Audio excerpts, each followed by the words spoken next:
Hello friends, I am सेवर मांडका। ध्यान से सुनना जितने भी सी इंटर वाले स्टूडेंट है। अगर ये 15 मिनट्स आप मेरे हिसाब से चल लिए तो आपका टेक्स्ट का पेपर जबरदस्त। तो ध्यान से सुनना कैसे करना है हमें 15 मिनट्स रीडिंग टाइम को यूज, क्योंकि यहीं पर डिसाइड हो जाता है कि किसका टेक्स्ट का पेपर कैसा जाने वाला है और कौन क्या परफॉर्म करने वाला है। तो ये 15 मिनट्स तो बाप रे बाप। आप ध्यान से सुनो क्या करना है, हमें कैसे करना है। हर एक स्टूडेंट को पता है सर। एक तो हमें ध्यान देना सर, एक तो हमें केस सिनेरियो की बुकलेट मिलती है इनकम टैक्स जीएसटी की। दूसरा हमें पेपर मिलता है सर। ठीक है। अब केस सिनेरियो की बुकलेट स्टार्टिंग में तो देते नहीं है सर, आपको पेपर पहले मिलता है सर। अब जब पेपर मिलता है तो सर बात ये है, उसमें इनकम टैक्स भी है प्लस जीएसटी भी है। ध्यान से सुनना, बहुत ध्यान से सुनना, एक एक बात ध्यान से सुनना, बहुत आराम से। अब बात ये होती है सर, मैं वर्धमान सर, मुझे लग रहा है अरे भाई अपना जीएसटी बवाल है। मेरे को तो कॉन्फिडेंस है ना, मैं जीएसटी पढ़ के आया हूँ। मेरे को तो पता है ना। अब देखो पेपर में क्या आएगा नहीं आएगा वो तो बात की बात है। मेरे को तो पता है मैं जीएसटी पढ़ के आया हूँ। अपने को कॉन्फिडेंस है जीएसटी में।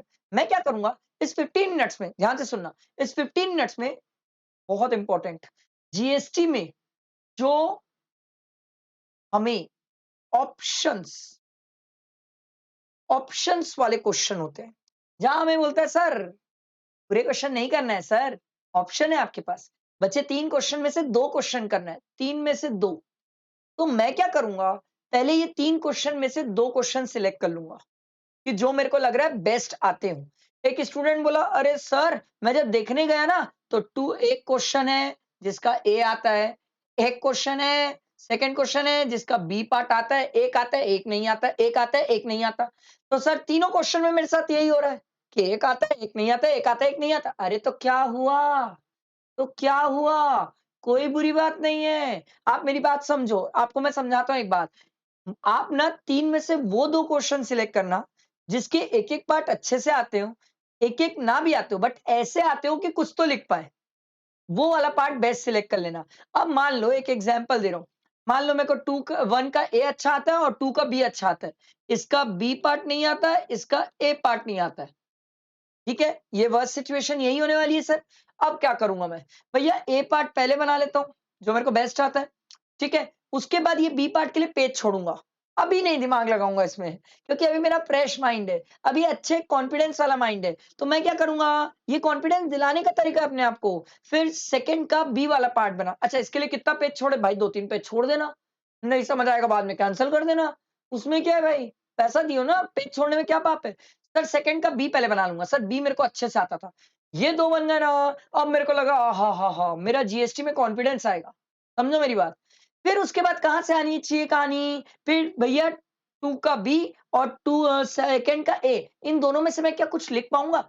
जितना जो लिख सकता हूँ लिखूँगा। अरे भैया नहीं लिखूँगा देखो, छोड़ दिए तो मार्क्स 0 है। लिखे तो पता नहीं थोड़ा बहुत उसको फेवरेबल दिख गया, 1 मार्क्स दिख गया तो 1 मार्क्स भी मिलता है तो अपना तो काम बनता है। इसके बाद फिर जीएसटी में जो कंपल्सरी क्वेश्चन होता है, उसको पढ़ूँगा मैं। और मैं तो बोलता हूँ एक स्टूडेंट को कंपल्सरी क्वेश्चन भी पहले नहीं पढ़ना चाहिए। एक और जबरदस्त टेक्निक बताऊँ सर, जबरदस्त है। इनकम टैक्स में चल जाओ, अभी तो अपन रीडिंग टाइम में बैठे ना, इनकम टैक्स में चले जाओ। इनकम टैक्स में भी तो 3 में 2 है ना, तो 3 में 2 वाली कहानी यहाँ पर भी तो अप्लाई कर सकते हैं इनकम टैक्स में, तो पहले ये अप्लाई कर लो ना। अच्छा, अब आप बोलोगे सर इनकम टैक्स का कंपल्सरी क्वेश्चन बचा हुआ है, जीएसटी का कंपल्सरी क्वेश्चन बचा हुआ है, इसको कब पढ़ें? सर, मेरा स्ट्रॉन्ग पॉइंट क्या था? जीएसटी। अब मैं जीएसटी का कंपल्सरी क्वेश्चन पढ़ता हूँ। अब जीएसटी का सर आप कंपल्सरी क्वेश्चन लास्ट में क्यों बोलते हो सर? कोई तो रीज़न होगा, लॉजिक होगा। हाँ सर, कंपल्सरी क्वेश्चन दिखते आसान है। होता है उसमें हमेशा एक ट्विस्ट, और वो ट्विस्ट हमारी बैंड बजा देता है, टाइम वेस्ट कर देता है। इसलिए मैं कंपल्सरी क्वेश्चन बोलता हूँ लास्ट में। पहले उठाओगे टाइम चले जाएगा, अभी मत उठाओ। ठीक, तो उसको लास्ट में कर लेंगे सर। हमें पता है वो तो करना ही है, छोड़ तो सकते ही नहीं है। तो कर रहे हैं, कुछ ना कुछ तो करके ही आएँगे, तो करना ही है सर। तो जीएसटी का कंपल्सरी पहले देखा, फिर इनकम टैक्स का कंपल्सरी देखा। आई बात समझ? अब एक स्टूडेंट बोला सर ये तो रीडिंग टाइम चले गया, अब मेरे को एमसीक्यू बुकलेट मिलना चालू हो गई सर। अब केस सिनेरियो की बुकलेट मिलेगी ना, एमसीक्यू केस सिनेरियो की बुकलेट, उसका क्या करूँ सर मैं? मैं एक स्टूडेंट को ये बोलता हूँ, बहुत सारे स्टूडेंट क्या करते हैं, इसको लास्ट में, एकदम लास्ट में हड़बड़ी में इसको करते हैं। अब एक बात समझो मेरी बात ध्यान से सुनना, प्लीज़ ध्यान से सुनना। 30 मार्क्स का ही है, मज़ाक नहीं होता 30 मार्क्स। मैं क्या बोलता हूँ, आपको बेल बजने के बाद ये तो मिल गया ना केस सिनेरियो एमसीक्यू। अब ध्यान से सुनना। सर आपको क्या करना चाहिए, जीएसटी कर रहे हो ना, तो जीएसटी वाला एमसीक्यू केस सिनेरियो पहले कर लो, क्योंकि जीएसटी का दिमाग जीएसटी में दौड़ता है। तो जीएसटी के टाइम पे जीएसटी का दिमाग दौड़ा और जीएसटी वाला पार्ट हो गया। फिर जब इनकम टैक्स करोगे ना, तो इनकम टैक्स का केस सिनेरियो तब कर लेना। इसका फायदा ये है, जिस टाइम जो चीज़ कर रहे हो, उस टाइम वो चीज़ का दिमाग चलता है। मैंने बहुत सारे स्टूडेंट के एनालिसिस किए। वो लास्ट में पूरा ही जीएसटी इनकम टैक्स सबका एमसीक्यू केस सिनेरियो करना चाहते हैं। आखिर में हौच-पौच होता है यार, थक जाता है आदमी, दिमाग थकता है, तो वो एफिशिएंसी और क्वालिटी नहीं बचती है। वैसे ही रात-रात जगे हुए हो सर, तो एफिशिएंसी और क्वालिटी कम हो जाती है। इसीलिए बोल रहा हूँ, भैया ये 30 में से एक स्टूडेंट को अगर इनकम टैक्स में श्योर शॉट पास होना है या अच्छे मार्क्स चाहिए, तो वो कम से कम 15 से 20 के बीच में टारगेट कर रहा है। तो 10 टू 15 आएँगे तो बहुत कम हो जाएगा सर। तो हमें कुछ तो बनाना पड़ेगा ना यार मार्क्स। तो we need to be smart.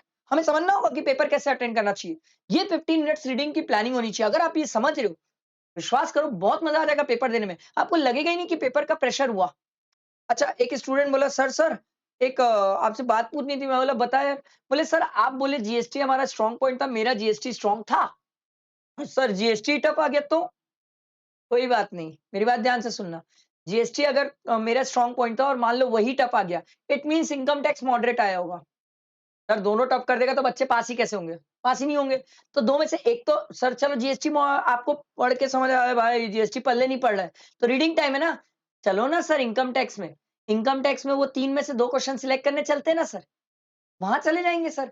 एक बात याद रखना, शुरू के 2-3 क्वेश्चन समझो, शुरू के 2-3 क्वेश्चन एग्जामिनर आपको जज करता है, मैं नहीं इंस्टीट्यूट बोलती है ये चीज़। 2-3 क्वेश्चन से हम जज करते हैं बच्चा कितना पढ़ के आया है और टाइम पास कर रहा है। पढ़ के आया है तो उसका पेपर आगे वैसे ही चेक होता है और अगर आप टाइम पास करो तो फिर चेक भी वैसे ही होता है सर। तो मैं आपको इसलिए ये सब चीज़ें समझा रहा हूँ क्योंकि गलती मत करो सर। शुरू का प्रेजेंटेशन बेकार, मैंने बहुत लोगों की आंसर शीट चेक करी, परेशान हूँ मैं। सर शुरू का प्रेजेंटेशन बेकार, शुरू की चीज़ें बेकार, गए खत्म, वो नहीं देंगे मार्क्स। प्लीज़ समझो, ये सब छोटी-छोटी मिस्टेक्स है। बहुत सारी चीज़ें हम गलती करते हैं सर। ये सब बातें आप समझेंगे तो ज़रूरी है सर।